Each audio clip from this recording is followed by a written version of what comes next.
Just a quick intro to Wendy I think she has almost 30 years of HR experience, doesn't she? Yeah, she's starting to connect here. Perfect. So, Wendy Davids, she's an executive partner over at a company called Balanced HR Partners.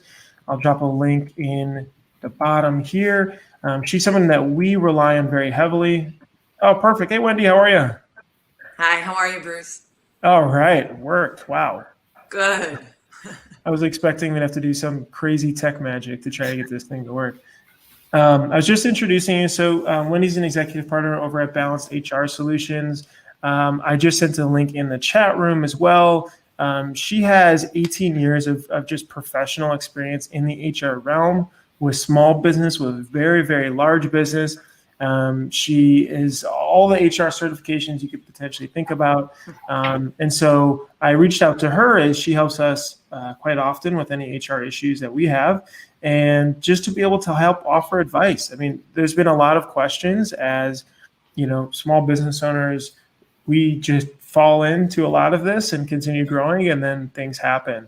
And so thanks for being able to join us today, Wendy.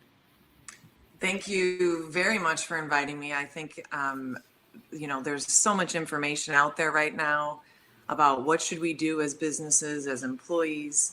And it's certainly an unprecedented time for all of us. Never would we have thought that all that would change like it has in the last just few days. I think it's fair to say that none of us were prepared. That's our biggest thing in HR, is preparing employers and employees. And I don't think that anything we could have done could have really prepared us for this COVID-19 pandemic and what it's doing to businesses and employees.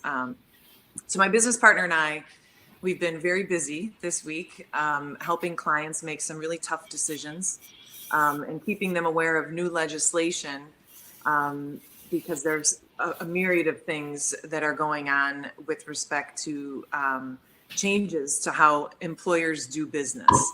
And we've been providing a lot of advice on how to manage those questions and specific situations also related to what do I do when I have an employee quarantined or tested positive, and how do I notify other employees and such. So the big questions that we're getting are furlough, our layoffs, are what is the new legislation? And so we can talk through those things today.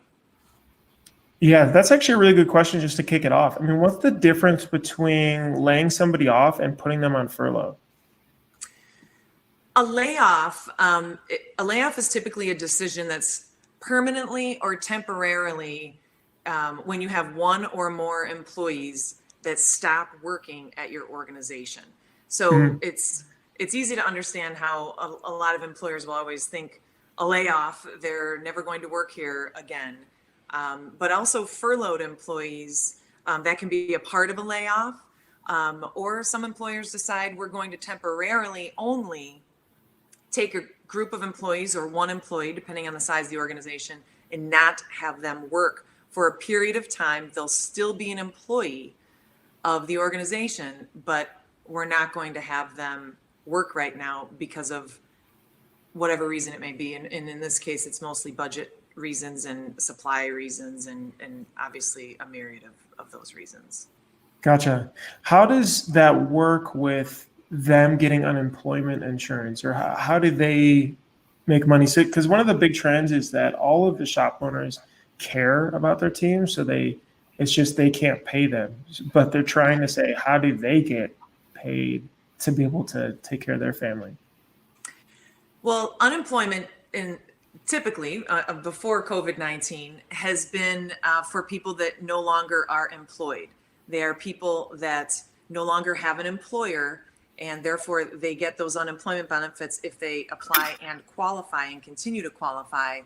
But the new legislation has expanded unemployment. And so laid off employees should definitely apply for unemployment, just like they would prior to this pandemic, by going on their state's website. And, depending on what state the people that are watching are from, you would go on that website and you would apply for it. But the new legislation that was signed by Trump last night includes a lot of information related to greater access to unemployment insurance for employees who are off work for certain reasons, not all reasons, but certain reasons specific, and there's a whole list of them that you can certainly read in the Act, related to COVID-19 specifically, even if they're still employed. So somebody's off, for example, on in a quarantine or a furlough situation where they can't work for whatever reason it may be, but it's due to COVID, they may be eligible for unemployment even though they're still employed by the organization. They're just not getting paid. Is that different than furlough, or is that part of this paid leave or paid sick leave?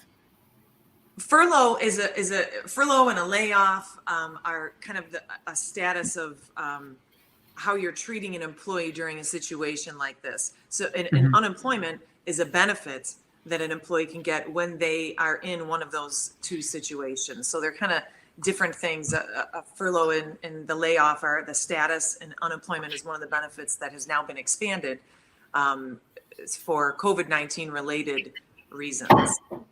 Got it. So because of COVID-19, people are able to apply if they are sick for unemployment. But is that like, what is the definition of sick as well? Is that, did they have to test positive, or is it just? They don't. There's a whole section of the legislation. It's called the Families First Coronavirus Response Act. It's HR 6201. And I won't go into a huge amount of detail on the bill, just because there are so many facets of this bill, depending on the size of your organization. Also, there's right now the bill is for employers with under 500 people working there. But there are extra provisions also for even less than that. So it's effective in most cases April 2nd, sometimes in some of the provisions April 6th for like paid sick time. And the paid sick time portion of it is in addition to the unemployment benefit, where the law allows for up to 2 weeks of paid leave to all employees for COVID-19 related matters. Gotcha. So that is for full-time, part-time, even if employees are not eligible for benefits under the employer's guise of these are the people in my of my employees that are eligible for benefits. Even if they're not eligible that way, they are still eligible to receive the paid leave for COVID-related reasons. And again, the law is very specific about what is covered under that time. The law also includes an expansion for those employers that have 50 or more people. They fall under the Family Medical Leave Act. There's an expansion to that. There's certain tax credits available for employers detailed in the bill because they're going to be paying extra money for this paid sick time and expanded family medical leave.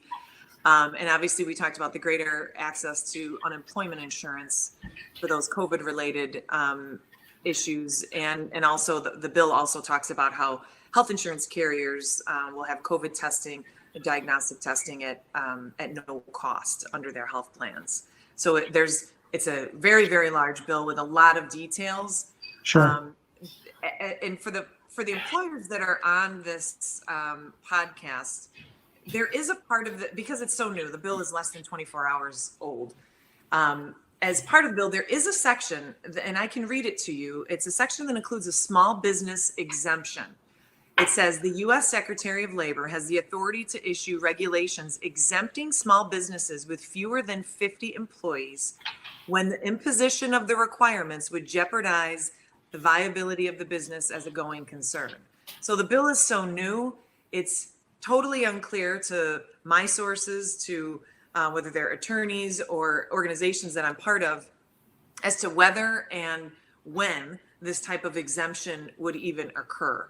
So, and what would constitute a hardship? You know, none of those things have been worked out, but there may be provisions for those smaller employers that will be included, will roll out further along. But for right now, it's under 500 employees for the businesses. Gotcha. Okay, which is everybody, I'm sure here is into that group. What do you see are common mistakes? Or are there things that if you do have to lay people off, to just be legally compliant, make sure you're doing it the right, best way?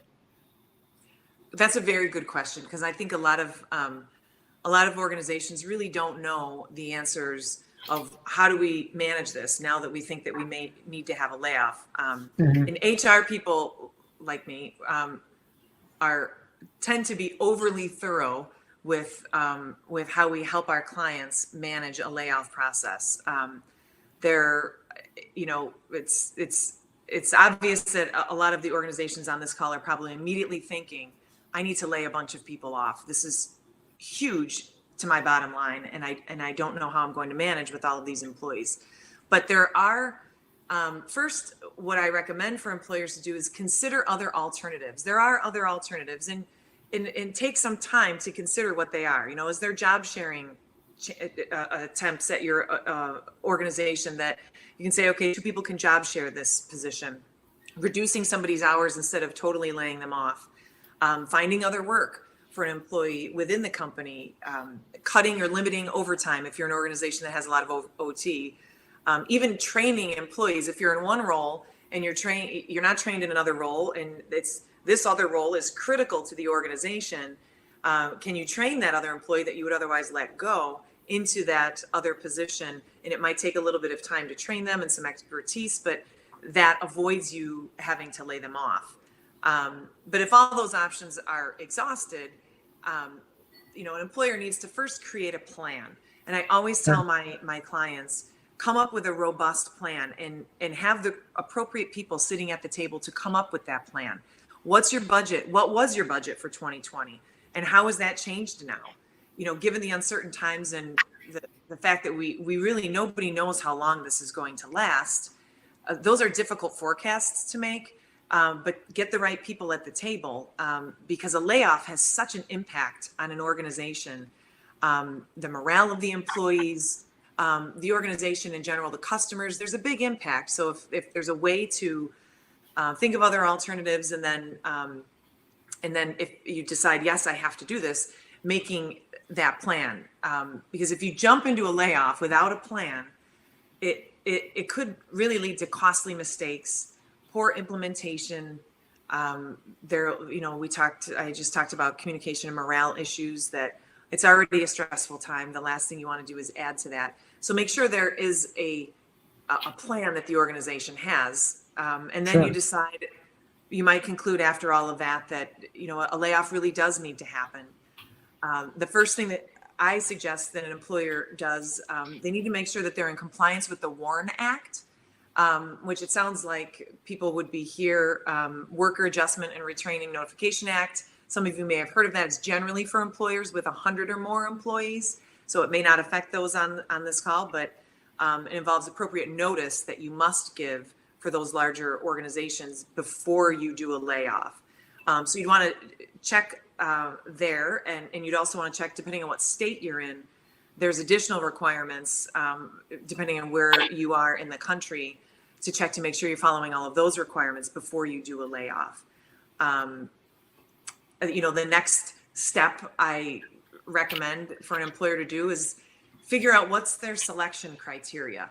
What are you going to use as your selection criteria to lay somebody off? There's a lot of schools of thoughts. We don't have to go into all of those details. We work very closely with our clients on what that criteria is and what makes the most sense for them. But the rule of thumb is to go with the most objective criteria that you have, the better position that you will be in to defend a decision if you're challenged in court. So there's subjective and objective criteria, and it's much better to go with that objective approach. And there are obviously many methods to approach the decision, but once you've done that, you want to ensure that it's fair and equitable, that the reasons that you're using and the choices that you're making are fair and equitable.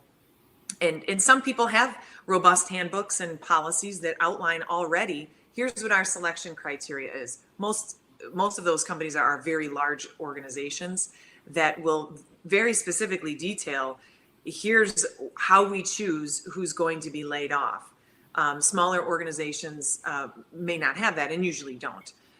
So you'll want to come up with that and then be consistent with how you put that plan into action.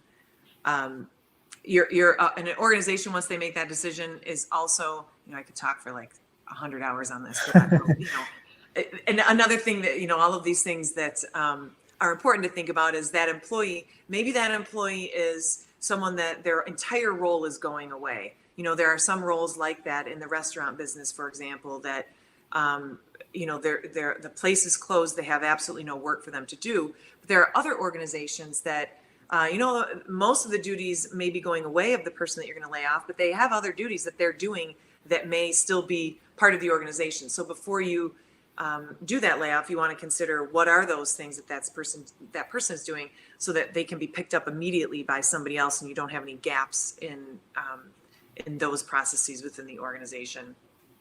Gotcha. With that said, because somebody asked a really good question, because that new bill just passed, is it best, if you need to make a cut, to do it now because it did pass and you'll get the tax credits? Or is that just for paid sick leave? The tax credits, to my understanding with the bill, are not necessarily related specifically to laying somebody off. It's related to the unemployment insurance. What I would say is what organizations should do is not rush to make a decision to fall under the tax cut provision. It would make sense to have that plan. And depending on the organization, employers right now may know, I absolutely have to lay somebody off. They may be iffy about it right now and think, okay, we can limp along for a little while.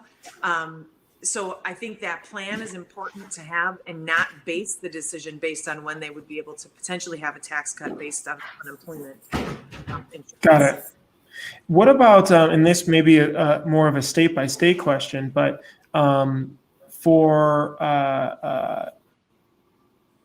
does unemployment assistance go into effect is it like under a certain amount of hours, or is it completely laid off? And then second part is that the insurance aspect, like health insurance, is that just paid through the month if they already paid for them? And then from there on, it's, they reach out to COBRA or one of the other open care plans?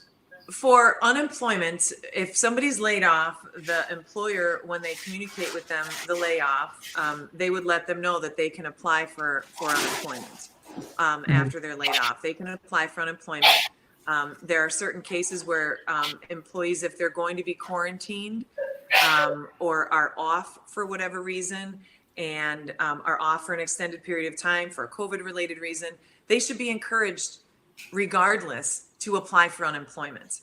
The unemployment office is the one that makes the decision as to whether they are not allowed unemployment. So they should apply. The unemployment office is well aware of what the new provisions are. And everything goes into effect in another 2 weeks, because it's 2 weeks from when the bill passes. So they will, when they apply for unemployment, they put the reason why, they put the details why. Gotcha. And then the unemployment office makes that decision. With respect to health insurance, if somebody is laid off, their health insurance, depending on what your plan dictates, some organizations that have health insurance, the plan says if somebody terminates in the first 2 weeks of the month, their insurance ends on the 15th. If their insurance plan says if somebody terminates any time in the month, the end of the month is their last day of insurance. So you'd want to communicate that to the employee to let them know when their insurance is ending, and that they will be sent the COBRA information to have extended benefits that they would pay typically at the full premium, because there's an employer premium, the business premium, and the employer usually pays for a portion and the employee pays for another portion. COBRA is the entire portion that the employee will then have to pay for if they're getting COBRA. Some organizations are putting some money toward the employee portion of COBRA because it becomes the entire premium, which is Gotcha. very, very costly. So some employers are saying, hey, we'll put a little bit of money toward that for laid off employees. It's not required, but some employers are doing that because of this situation. Got it. And I believe this is state by state, but somebody had a question around PTO too. So if a PTO has been accrued, is that needing to be paid off or paid out if that's a law in the state, if they are laid off? If in Illinois, where we are, I can't address all of the states because they all, you're right, Bruce, they are all very different. In Illinois, for example, somebody has, if they have accrued vacation time, not sick time, but vacation or PTO, some organizations have PTO, and that includes vacation and sick. Anything that's been accrued by the employee at the time of termination gets paid to them when they are terminated.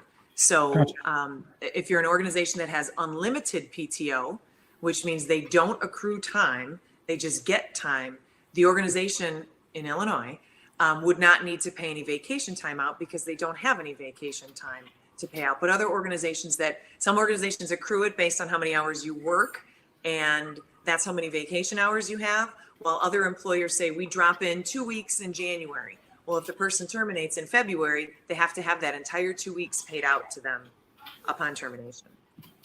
Okay, that makes sense. And then I know we touched on a bit of helping, again, team members with being able to help, either find additional work or help them work with another company or help them apply for unemployment insurance. Are there any things that you're seeing with your clients too that either may be common mistakes around this process or just additional or clever things to help them? Because I know I said this before, but I get this a lot where, they have somebody that they really, really like, but they just can't afford to pay them. Yeah, I think the best advice I can give for that is to get the right people at the table making those decisions.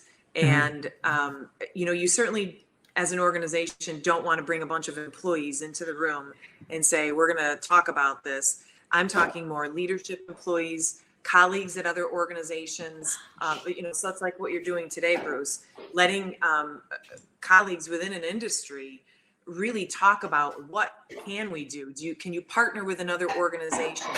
Are you lacking in an area that another organization could help with? Can you job share, have employees job share? But having the right people before those decisions are made, because the worst thing is to make a decision, you act a decision and the person is, for example, let go. And then you think, oh man, I could have done this differently. I could have shared with this person. Somebody brought this great idea forward and I didn't have enough time to really think about it. So knee jerking at this point is not good.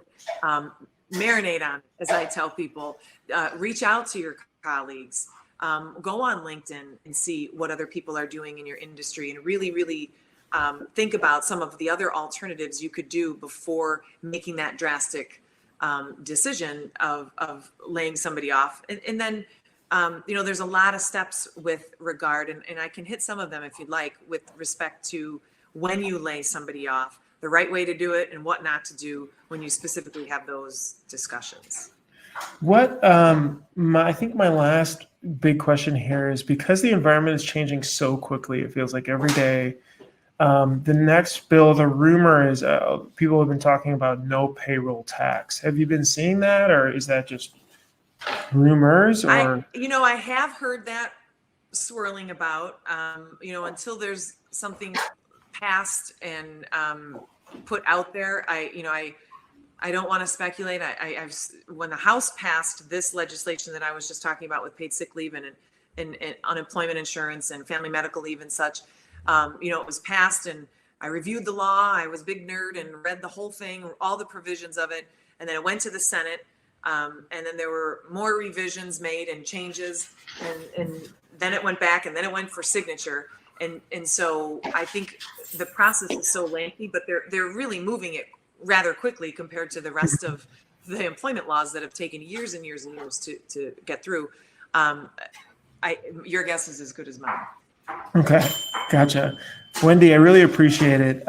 This is Wendy Davids. I'm going to again link BHRS Partners down below here. Balance HR Solutions, they're really, really great. Again, we work with them on HR assistance as well. So Wendy and her team are awesome. Thank you so much for being able to spend some time with us. Thank you, Bruce. And good luck to everybody. I know it's really a challenging time for all of us, and it's very unknown landscape that we have ahead of us. And the more you can reach out to each other, the more you can have compassion for each other and your employees right now in such an uncertain time, and be real cognizant of some of the things that are said in the office, and how you manage those discussions when you do, if you do have to lay somebody off, is really, really important. So, we can certainly help you with some of those things. If you want to, engage with our firm, we'd be, happy to assist you through all of this very difficult time. Awesome. Thank you again. She's at BHRSpartners.com. You contact us, then you can be able to reach out for advanced help, as there's so many HR questions that really require a professional to be able to dive into. So we posted that at BHRSpartners.com. Thank you again. Thank you, Bruce. Have a great day.